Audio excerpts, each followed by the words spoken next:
Ninataka kuzungumza sifa, jinsi ambavyo zinaweza kufanya adui akapigwa. Kwa hiyo Roho wa Mungu alinisukuma kwamba twende kwa sifa kumwabudu Mungu katika roho. Alafu kuna mambo ambayo tumeyaomba na kuyaomba, ni wakati wa Bwana kuingilia kati kupitia sifa, kuangusha chochote kilicho cha adui. Chochote kilicho cha adui tulipoimba hapa, amini kimedondoka na kitaendelea kudondoka katika jina la Yesu. Kitaendelea kupigwa katika jina la Yesu. Wana wa Israeli, asante Mungu aliyeachilia ufahamu kwa mfalme Yehoshafati, badala ya kupanga jeshi tu akapanga waimbaji. Ndio maana ninatamani sana wakati wa kuabudu sio wakati wa mchezo. Nimekuwa nikipiga kelele mara nyingi kwa habari ya waimbaji kujiungamanisha pamoja na Bwana, kujiungamanisha mbele za Bwana kwa utakatifu, kujiungamanisha mbele za Bwana kwa ajili ya kicho cha ndani, kuimba katika roho na kweli, si kuimba katika mazoea. Hatuhitaji, mara nyingi nimesema, hatuhitaji matalent, tunahitaji maworshiper.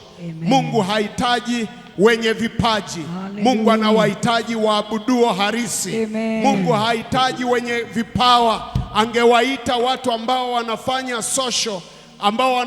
social media music huko nje, secular music huko nje, angewaita, lakini amewaacha waendelee na secular zao, waendelee kuwa bora huko na secular zao, lakini ndani ya kanisa Mungu anataka waabudu halisi, maana hao wanataka wamwabudu katika roho na kweli.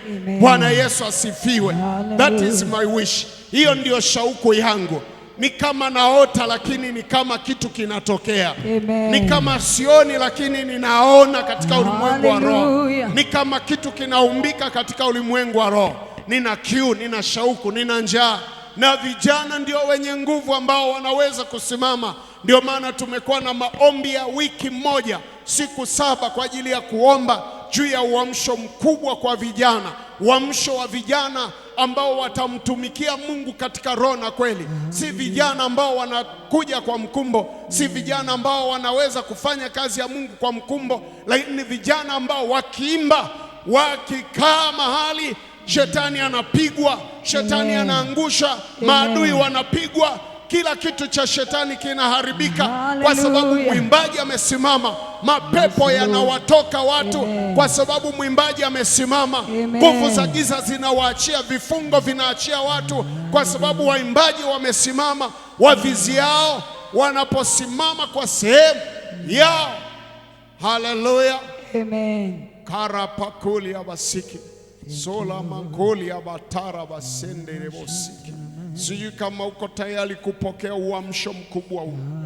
Sijui kama uko tayari kupokea uamsho huu mkubwa. Amen.